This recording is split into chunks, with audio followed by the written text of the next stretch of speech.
In the 5th year after I married James Carter without hesitation, I finally became pregnant. One night, woken by nausea, I stumbled out of bed only to find James not beside me but in the guest room, where my widowed sister-in-law Emily Watson leaned tearfully against his shoulder.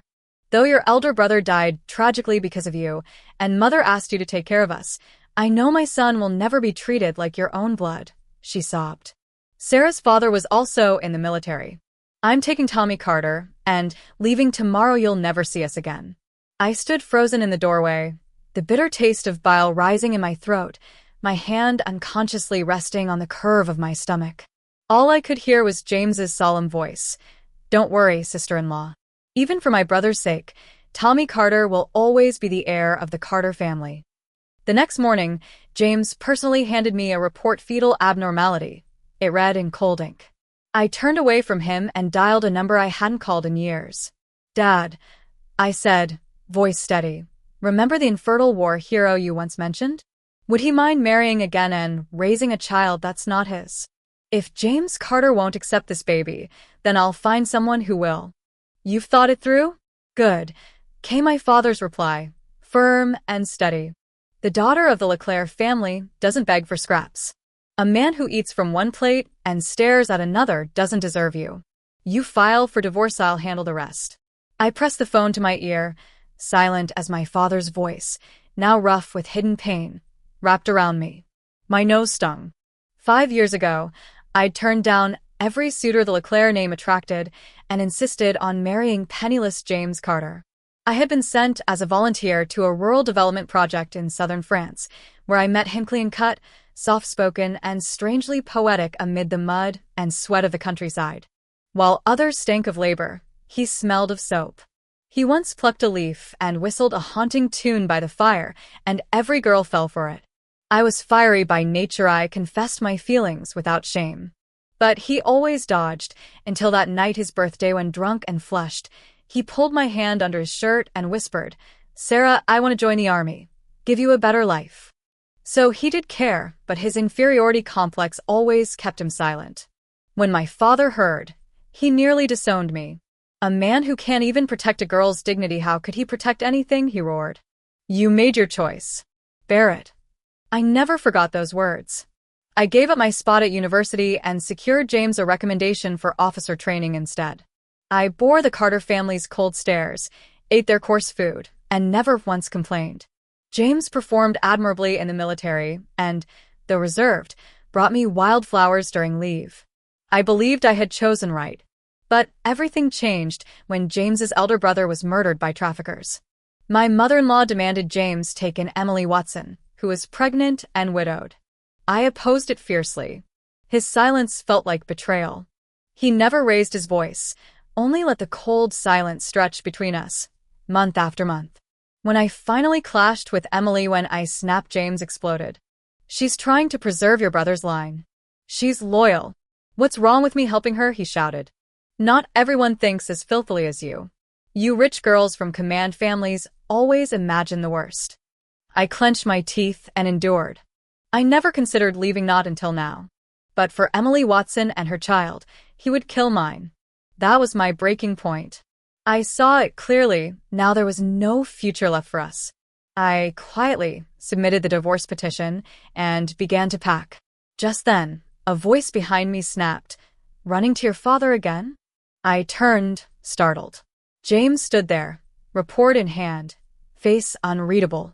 After we married, James resented that my father, a decorated general, disapproved of him. I rarely went home, even when father fell ill. "I'm visiting because his secretary said he's unwell," I said vaguely. "If he's unwell, send him to a doctor," James replied coldly. "Don't act like I don't know what you're up to."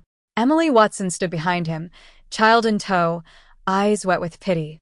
"I envy you both," she whispered. "At least you have family. I have no one, just a dead husband and a child. I'm married into nothing, and now I'll leave with even less." I'd lost count of how many times she played this card. Whether we were in the village or stationed in Lyon, any time we disagreed, she'd cast herself as the helpless widow. And I always the troublemaker, was left to cook, clean, muck out the stables, and raise a son that wasn't mine. James's jaw clenched. I've told you not to flaunt your background in front of my sister-in-law. There are other generals. You're not the only one with pedigree. So stop acting superior. In truth, everyone knew James's recent promotions were thanks to my family's quiet support. Yet at home, he forbade any mention of my father, and at work, he paraded his supposed independence. I used to make excuses for him, call it pride, masculine insecurity. I'd coax him like a fool. But not anymore. Now I let him rage. Let him insult me in front of Emily. He tossed the report at my feet, sneering. Keep your temper to yourself, Miss Privileged. We don't owe you anything here. You're always so petty, arguing with your sister-in-law over the smallest things. And now, even the child is abnormal. I'll arrange for your hospitalization this afternoon and handle everything. Once the operation's done, take a few days to recover, then help Emily take care of little Tiger. She hasn't stepped outside since giving birth. I'm going on a business trip in a few days, so I'll take her out for some air. I crushed the test report in my hand, the paper wrinkling like my patience. Who said I don't want this child? It was the first time I'd spoken so coldly to James Carter since we married. Whether or not to keep the baby is my decision, not his. I turned away, leaving him stunned behind me. This wasn't my first pregnancy. I hadn't even known I was pregnant the first time. No experience, no symptoms. It was around the time James's elder uncle passed away, and all the attention went to the heroic widow, Emily Watson. She got all the fine meals, all the care, while I was sent by my mother-in-law to the fields to earn work points like a peasant. I had never done hard labor before. My hands were covered in blisters, my lips cracked, and hunger gnawed at my stomach. I eventually collapsed face first into the dirt. When I came to, Emily Watson was lounging on the Kong bed, gently stroking her still small bump. Sister-in-law, how careless of you. You might have harmed your child. My mother-in-law lost her mind and screeched that I had killed her eldest grandson. James rushed home and told me to rest, then handed Emily the brown sugar he'd brought. You'll recover quickly. Emily and the baby need nutrition more than you do. That night, racked with pain, lips bleeding from dryness, I reached out and pushed James to ask for water. He groaned in annoyance and turned away. The next morning, he claimed he had work and rushed off. I was still naive then. I thought he just didn't know how to care. But later, when Emily heard city women got prenatal checkups, she insisted on going too. James took leave every time, riding my dowry bicycle with her to the city like a dutiful husband. When she gave birth, he skipped a military competition my father had arranged to give him. Instead, he waited outside the delivery room from dawn till dusk. Sarah, childbirth is dangerous. Emily has no family. Your mother's old. It's your duty as a younger sister-in-law to care for her. So he did understand Carrie, just didn't care about me. Later, after my mother-in-law passed, Emily became his family, the one worth protecting. All these years, it was James who treated me like a chore, and I who kept lying to myself. Like a fool, I believed my sincerity would clear the clouds someday. Instead, all I got was a death sentence for the child I carried. When I turned to leave, Emily grabbed my arm. Sarah, don't throw a tantrum. James is just thinking of the bigger picture. If you give birth to a sick child, people will say our Carter family was cursed. They said the same thing about my first miscarriage too. She tried to hand me a cold piece of steamed bread and a bottle of raw water, pretending to care. Don't take it to heart. Even if the baby is born, it might not survive long. Rage boiled over. I yanked my arm from her grip. Stop pretending to care. Before James could shout, 3-year-old Tommy Carter rushed up and bit my thigh, eyes blazing. I'll bite you to death, you smelly woman. I told you not to bully my mom. Tommy coddled like royalty, since birth was nearly 4 and still breastfeeding. He spoke and acted like a wild cub, but Emily praised his toughness. He's strong just like his uncle. He bit and punched at my stomach. Pregnant and corner-kicked him away on instinct. Emily dropped to her knees instantly, wailing as she cradled him. Sister-in-law, we orphans and widows may mean nothing to you, but Hughie is just a child. You pushed me, I said nothing. But Hughie is innocent. If my husband hadn't been killed, we wouldn't have to beg for scraps. If this is life, maybe I should just take him and smash our heads against a wall. Her sobs attracted the neighbors. No one saw the blood seeping through my pants. They only saw a child crying and a woman standing. You hit a child? You heartless woman. Are you even human? You'll get what's coming. Spit like daggers flew at me. James's face twisted in disgust. Apologized to Emily and Tommy. Now. I stood there, trembling from pain and rage. Emily cursed our child. Tommy hit my stomach. James, do you care? I'm carrying our child. My voice cracked into a scream. A stabbing pain tore through my abdomen.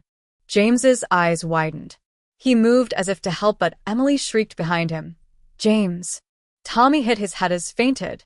Without a second glance at me, James scooped Tommy into his arms and ran. My knees buckled. The world turned black.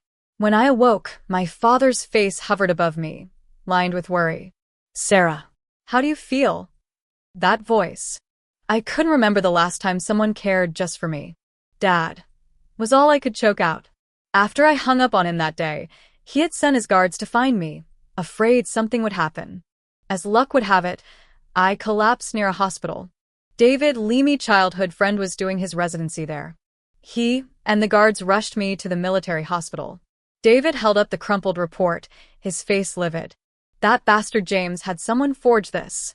Sarah, how much more are you willing to take? He'll kill you one day. For 5 years, everyone around me begged me to leave. I only kept slamming my head into the same wall. Now the wall stands firm. My head is bleeding. It's time to stop. Dad, I said, I'll write the divorce report now. I refused the pen others offered, gripping my own, the paper soaking in tears as I wrote the words myself. My father took it to James Carter's commanding officer immediately. Even if it ruins her name, I will protect my daughter, he said. David examined me again. Your baby, he said quietly, is a fighter. Even though my son was nearly beaten by Tommy Carter, he still clung to me with innocent trust, and, as I'd hoped, he was healthy and strong. But James Carter was never worthy to be his father. The divorce application would take a few days to process, yet those few days were the most peaceful I had known in 5 years. No more waking before dawn to cook and clean. No more biting sarcasm over breakfast. No more walking on eggshells. My father and David Lee sent boxes of nutritional supplements, eggs, brown sugar, malted milk, royal jelly until my bed resembled a small shop. A girl raised in a military estate, David said with a sigh, reduced to worse than a servant girl in the old days. Sarah, thank God you finally woke up. Otherwise, your whole life would have been wasted on that man. Since marrying James, he'd insisted my friends were low class and my background irrelevant. You're a daughter-in-law now, Sarah. Don't act above your station. Help out more around the house. Don't hang out with those spoiled boys from the city. In 5 years, the bright, headstrong girl I'd been had withered into a resentful shadow of herself. I stared at my reflection-drawn cheeks, tired eyes, and felt David's regret mirrored in my own heart. I had once been the top of my class, the monitor everyone looked up to. Now, my former classmates were working in law firms, embassies, research institutes, and I was stuck mourning a failed marriage I couldn't even speak of without shame. David, I asked quietly, is it true that the university entrance exams have been restored? Yes, he said, eyes lighting up. France is rebuilding science, technology, education. They need people like you. I was only 17 when they sent me to the countryside. It's been 5 years, I'm only 22. I still have time. I can still start again. David grew animated, leaning toward me, talking about scholarships, public service recruitment, the kind of minds the country needed. But then, a sudden clang jolted us both. A short figure burst in like a cannonball. Tommy Carter. So, this is where you've been hiding, pretending to be sick instead of working. David stood up to stop him. Watch, this is a hospital. Tommy puffed up. Who the hell are you? You don't know who my uncle is? He's a company commander. Touch me, and I'll tell him to kill you. His eyes darted to the food on my nightstand, and he immediately began drooling. How dare you eat the good stuff first? You fat cow. I'll tell my uncle you're stealing. I clenched my fists. The last time something like this happened was during Lunar New Year. My father, frail from illness, still had the guards pack a crate for me tonics, dried mushrooms, imported chocolate. I hadn't even opened it when I returned home. Tommy had sat on it like a king, and when I reached for it, he pulled down his trousers and urinated all over it. "My uncle says everything here belongs to me," he declared. "Even the things from your house." I hadn't cried for the loss of the food, I cried because it was a gift from my father. James, of course, had only frowned. "He's just a child. Why are you picking fights with a kid? Stop being so greedy." Now, watching Tommy doctor my food again, I reached for the nearest thing on the pillow, a thick medical textbook, and swatted his obscene little finger hard. He yelped, clutching between his legs and crying for his mother. And there she was, Emily Watson, standing smugly in the doorway. "Sarah," she said with her chin high, "I'm here to discuss the divorce. On James's behalf. Divorce. From him. All these years of cold wars and contempt, and not once had he spoken the word. And now this." Emily sauntered in, hips swaying, ignoring David. She clearly thought he was just another doctor. Without James present, she dropped her act. "Sarah," she sneered, "you're really something. Flirting with a doctor, while faking illness and pregnancy. I wouldn't say anything, but as your sister-in-law, I feel obligated to step in. James might not want you anymore, but you're still clinging to our Carter family. Even if you seduced him in a haystack and have no shame, you should know better than to ruin another man's life. Doctor," she turned to David with a fake smile, "you're young. Don't throw your future away for this woman. My uncle's a commander who won't let it go easily." That haystack story, James dragging me there on his birthday while drunk, was twisted by Emily to make it seem like I had seduced him. "So, what if she's a general's daughter?" she'd whispered through the village. She still threw herself at my James. Disgraceful city girl. Even after marrying him, I was treated like filth forever beneath Emily Watson in that household.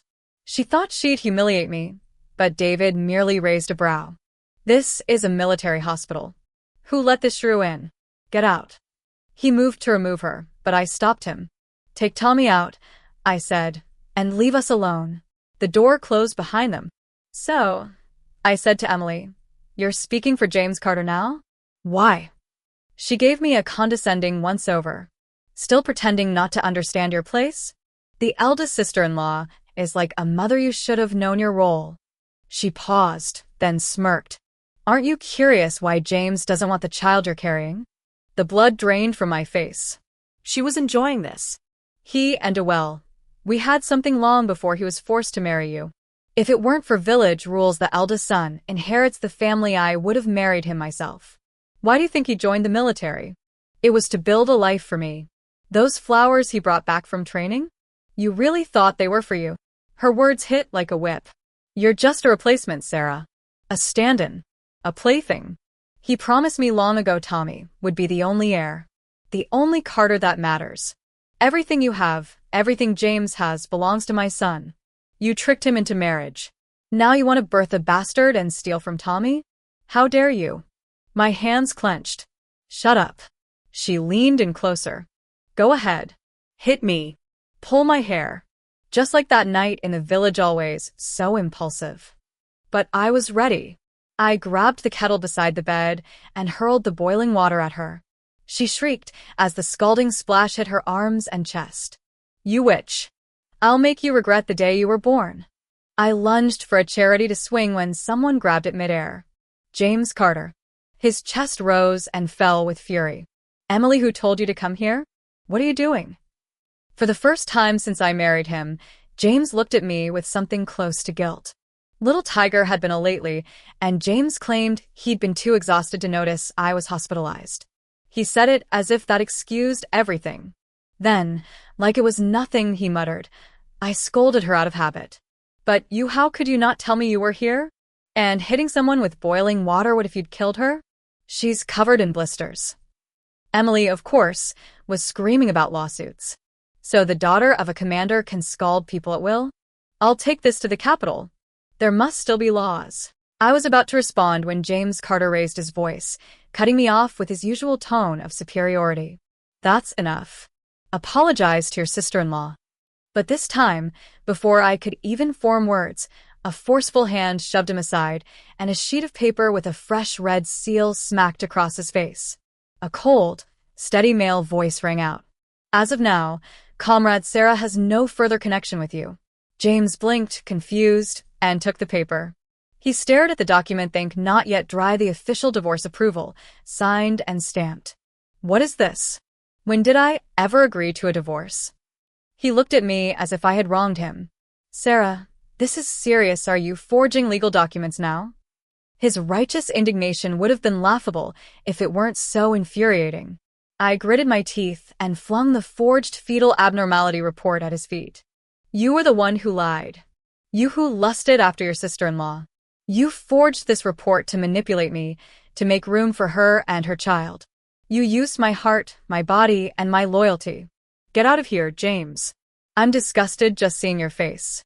My voice cracked from years of silence, breaking at once. James froze, shocked that I knew his secret. He stammered, tried to explain, but David Lee had already grabbed him by the collar and dragged him out. My father's guards removed Emily and Tommy, despite their protests. Even while being forced away, Emily shrieked about abuse of power and swore she'd sue me to the highest court. I sat there, weeping for I don't know how long, until a soft, clean blue handkerchief was pressed into my palm. I looked up through swollen eyes and there he was. The war hero my father always said I should have married. Michael Reed. Back then, in school, he was treated like a pariah. His family, descended from merchants, had been labeled capitalist during the purge.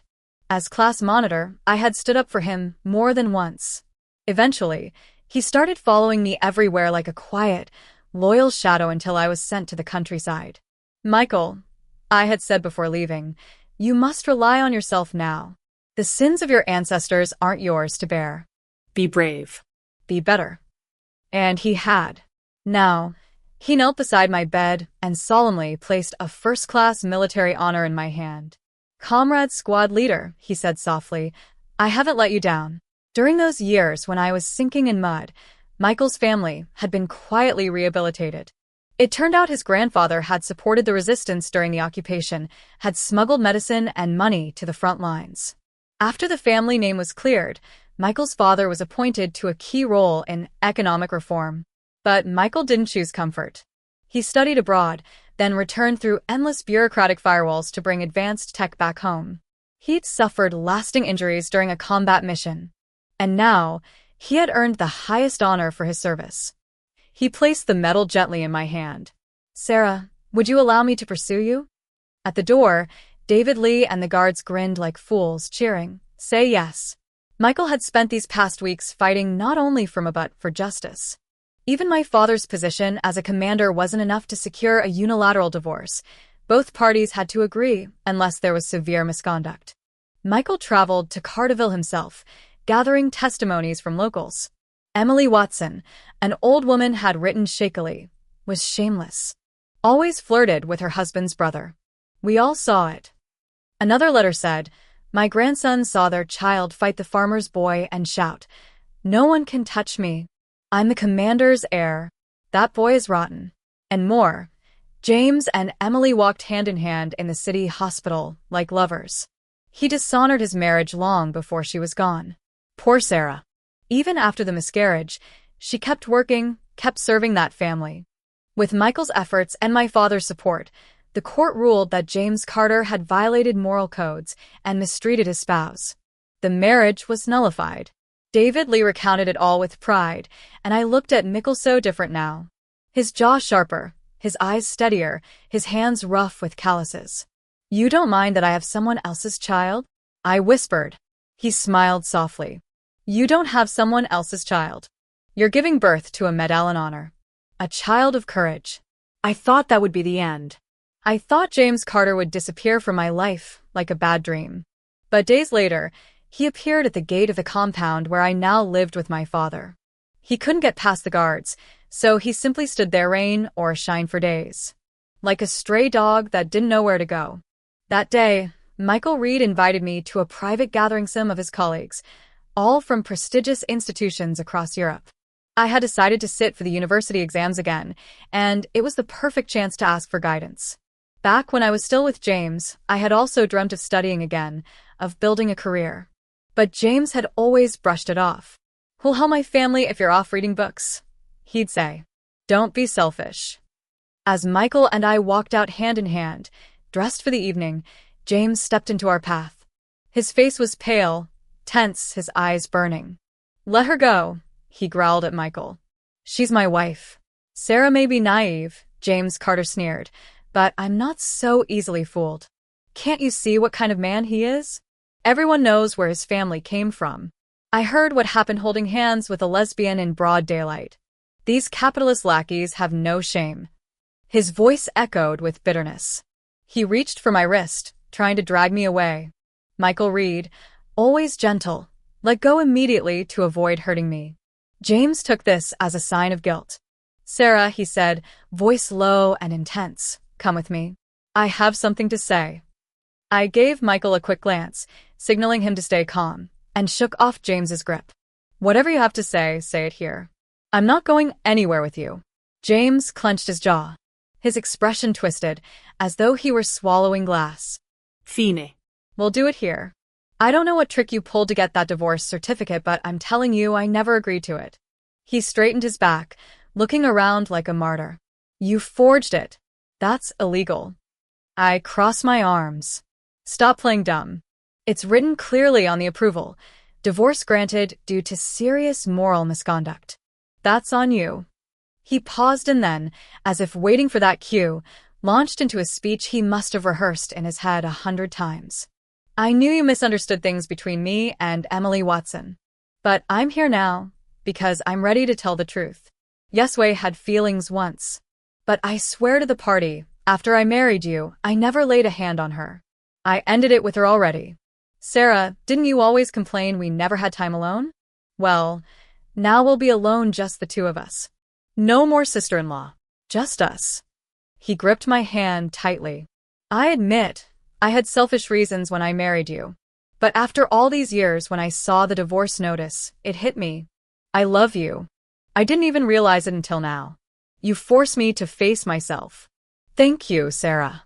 He pulled out a leaf from his pocket ridiculously, sentimentally, and lifted it to his lips. Comrade Sarah, will you give me another chance to know you?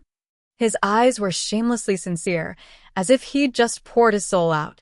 Before I could speak, he kept rambling. Of course we've separated from Emily. But she's a widow. She has no one. No income. So I promised her and little Tommy the dormitory I was assigned. We'll find her work at a state factory, and I'll give her 1/3 of my monthly salary until she can stand on her own. I stared at him, disgust crawling up my spine. And where will you live? Didn't you say you wanted to live closer to your father? He asked with twisted earnestness, eyes shifting toward the compound behind me. I've changed. I don't care what people think anymore. I'll move in with you and the commander. And about the child, we'll keep it. I was wrong. I'm sorry. Then came the final blow. As for Tommy, my brother died because of me. It's only right we raise his son. We'll transfer his household to our name. That way, he'll have the protection of a grandfather who's a commander and an uncle who's a company officer. That's fair, isn't it? I snapped. My hand swung before I could think. The sound of the slap cracked through the courtyard like a whip. James Carter stumbled back, cheek burning red, eyes wide with shock. You dare talk about fairness? You lied to me. You destroyed 5 years of my life. You used me like a tool just to protect her. He took a step toward me, but Michael Reed stepped between us. Sarah's no longer your wife. She's with me now. And if you show up again, I'll be sure to mention your little gangster behavior next time I speak at your unit.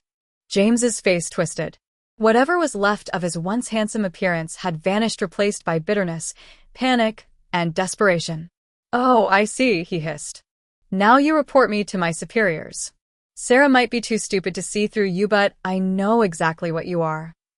He turned to me with hate in his eyes. Sarah, don't kid yourself. There's no man on earth who would willingly raise another man's bastard. I admit I had my reasons for marrying you. But this man, this capitalist's no different. He's just pretending to be pure. Don't think he's doing it for love. He's just trying to use your background to polish up his own family name. James Carter spat bitterly. Sarah, instead of choosing a company commander like me with solid roots, you chose that parasite just to spite me. You're delusional. He was watching me, waiting for panic, for regret, for some telltale flicker of hesitation in my eyes. But all he saw was the way I looked at him, calm, cold, and tired of his nonsense.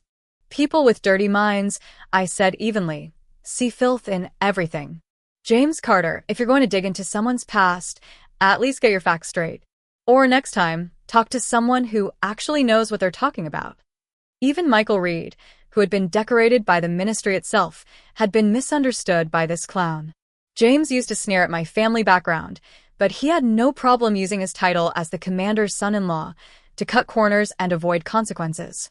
Since the divorce, I hadn't needed to lift a finger. The truth about our marriage had quietly spread through the details released just enough to let people connect the dots. He tried to keep face, but those who once looked down on him now mocked him behind his back. His reputation collapsed like a house of cards, and I didn't lose sleep over it. James Carter, I said calmly, listen well. It was my mistake to be with you for 5 years. I accept that. But from now on, don't ever think of dragging me back into that mess. Those 5 years were a complete failure.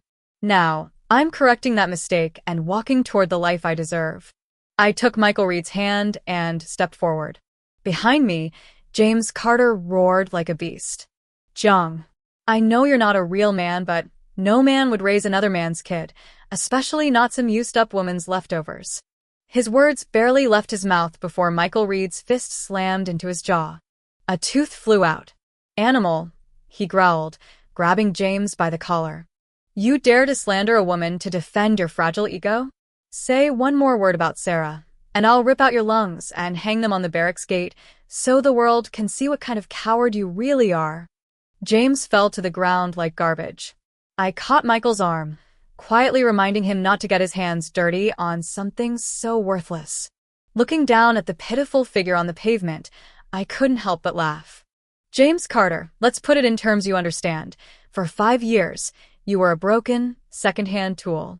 And now, I'm finally throwing you away. After that confrontation, I asked David Lee to discreetly spread James and Emily's sordid past in the company and in Songjia village. Leadership had already grown suspicious of James' information, simply gave them the final reason to act. His dormitory was reclaimed.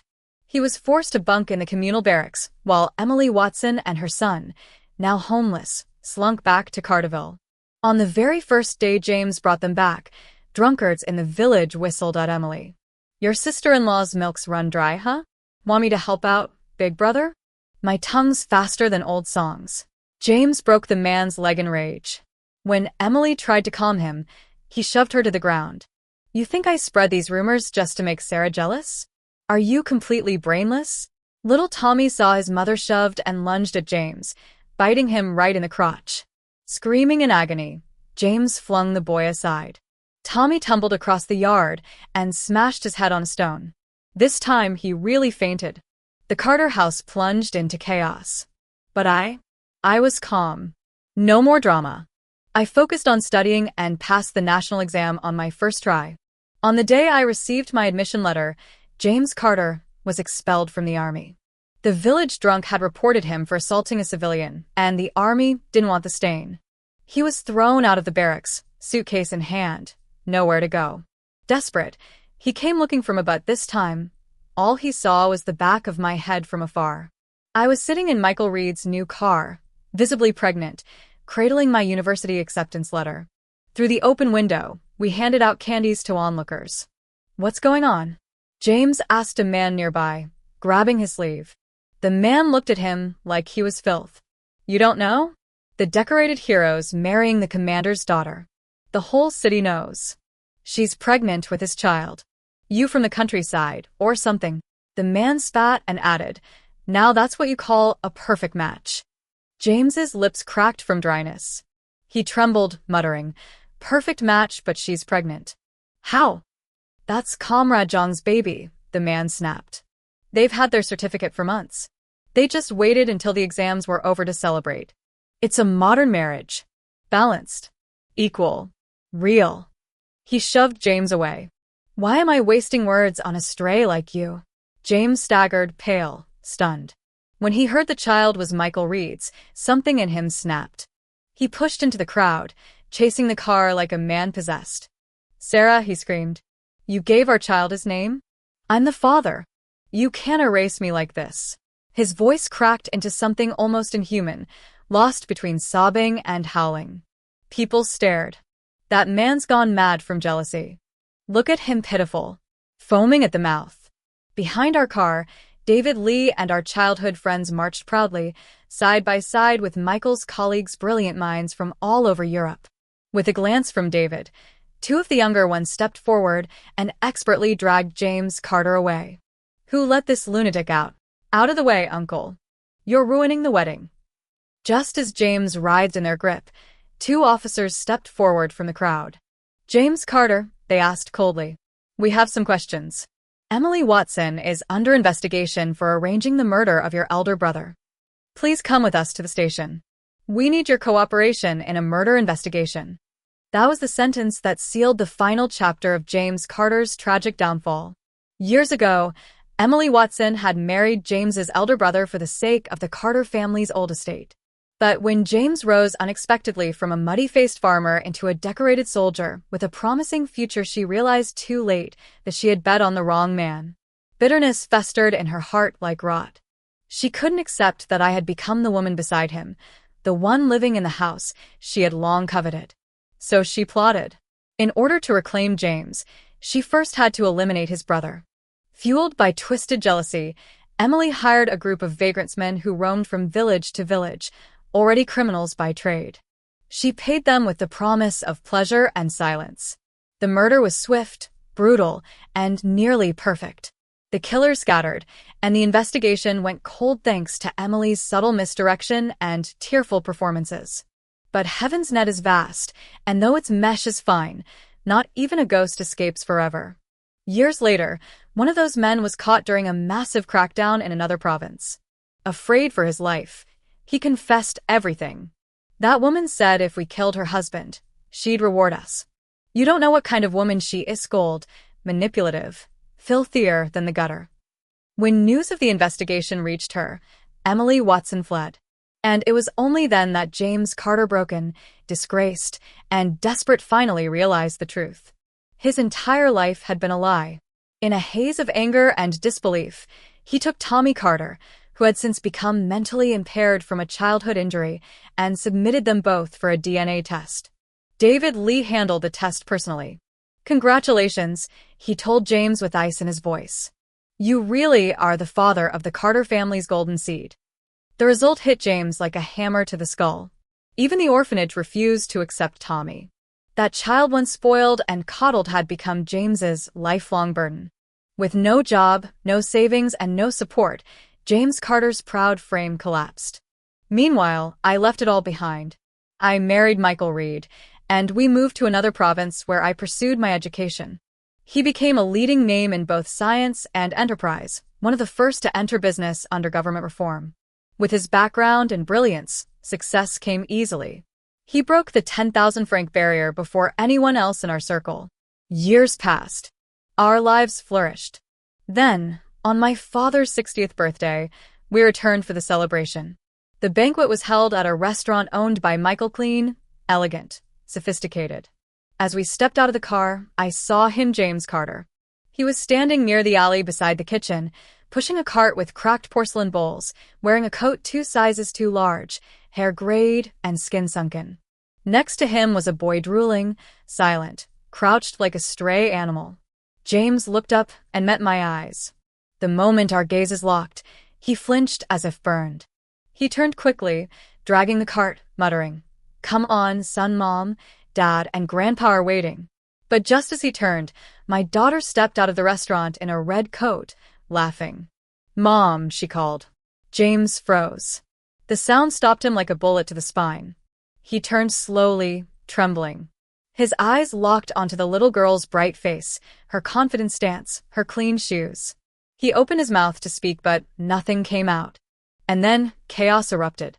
A woman lunged from the shadows, her hair wild, face smeared with dirt and madness.